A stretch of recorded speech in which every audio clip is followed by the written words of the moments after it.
okay? And so it's the same kind of chord voicing. This is a beautiful minor 7 chord voicing. Let's analyze it. There's a couple of different ways in which you can look at this chord voicing. You can think of it as building up from the root. Remember, this is G minor 7. So building up from the root in fourths. So that's a fourth, that's a fourth, that's a fourth, right? And then up a third from there. That's a major third up there, okay? And then this is the root, the 11th, the 7th, the 3rd, and the 5th, okay? Another way in which you can look at it is playing root and 4 in the left hand, and this is a B flat major triad, right? B flat, D, F, right? It's a B flat major triad. So you can think, okay, I can build a major triad in second inversion, all right, on the 3rd of the chord. So if I did it in C, major triad, boom, on the 3rd, second inversion, right? So it's a B flat major triad, and then hit root 4 in the left hand. However it's easier for you to think about it, okay? But I would finger it like this. I would usually use pinky and second finger, or maybe pinky and or thumb and middle finger, but in right hand, thumb, middle, pinky. Okay? G minor 7.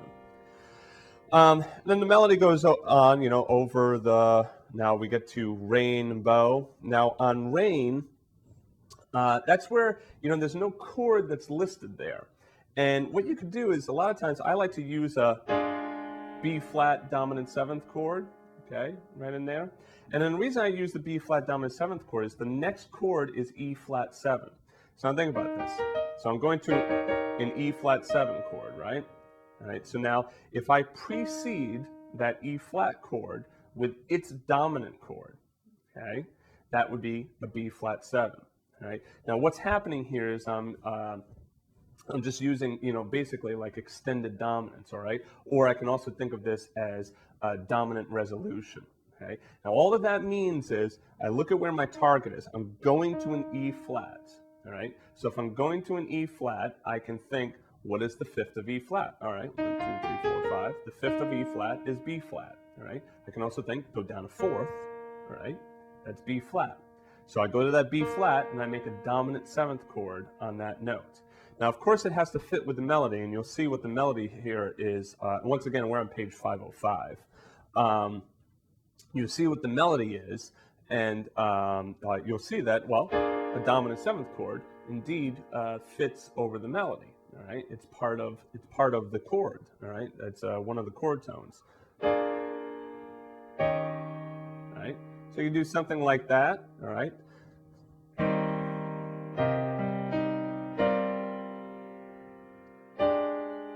You could also do this. This is B flat 7, right? But notice what I did here. I played the 7th, the 3rd, and here I used the 13, right, rather than the 7th, right? There's no sense in doubling the 7th because that sounds a little too blocky, right, with the 5 and the 7. So replace that with the 13, and then I have my 3rd up top, okay? Could I try my 9th down there? Well, let's give it a go. That's another possibility, all right? Depending on how much tension you want. This is the sharp 11. Could we do sharp 5 instead? I don't think that sounds as good. All right. Now, when going to the next chord, E flat 7, a lot of times and I'm in the second measure here, all right? So somewhere over the rain bow, all right? That's the note I'm on, is bow, B-O-W. A lot of times, instead of playing that E flat 7 chord, what I'll do is I replace that E flat 7 chord with its tritone. So this is tritone resolution, okay? So let me explain that out to you. So instead of, first of all, the tritone is halfway between the octave.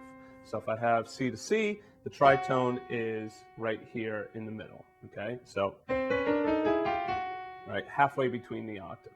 So instead of playing a C, I can play an F sharp. Let me explain that a little further. Let's do this on E flat. So the tritone is A.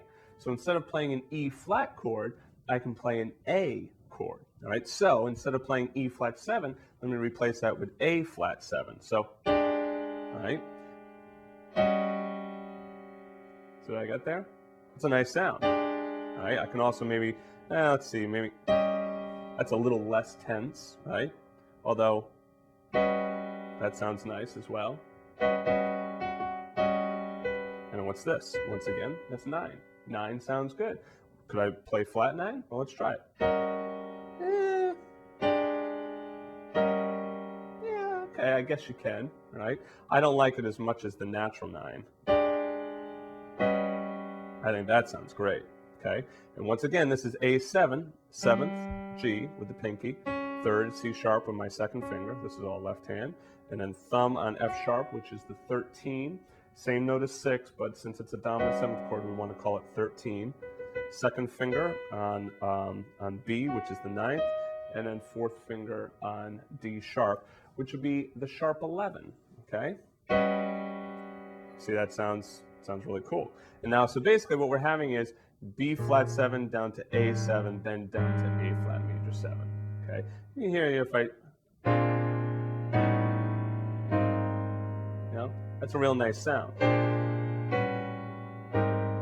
So now if you were comping and someone else was playing the melody or singing the melody, you can do something along these lines. This is B flat 7, root 7, and this is how I like to think of this as fourths built on either the 3rd going up or on the 9th going down. A lot of times I like to think down rather than going up, but sometimes I switch in my head as well. So I might think that's fourths built on the 9th or fourths built on the 3rd. It's up to you, okay? But basically what it gets you is 3, 13, and 9. And you just move that right on down. And here for A flat major 7, you can do the same thing, a 4th voicing. Right, root 7, and it's the 3rd, the 6th here in this case because it's major 7, and the 9th. Now I do go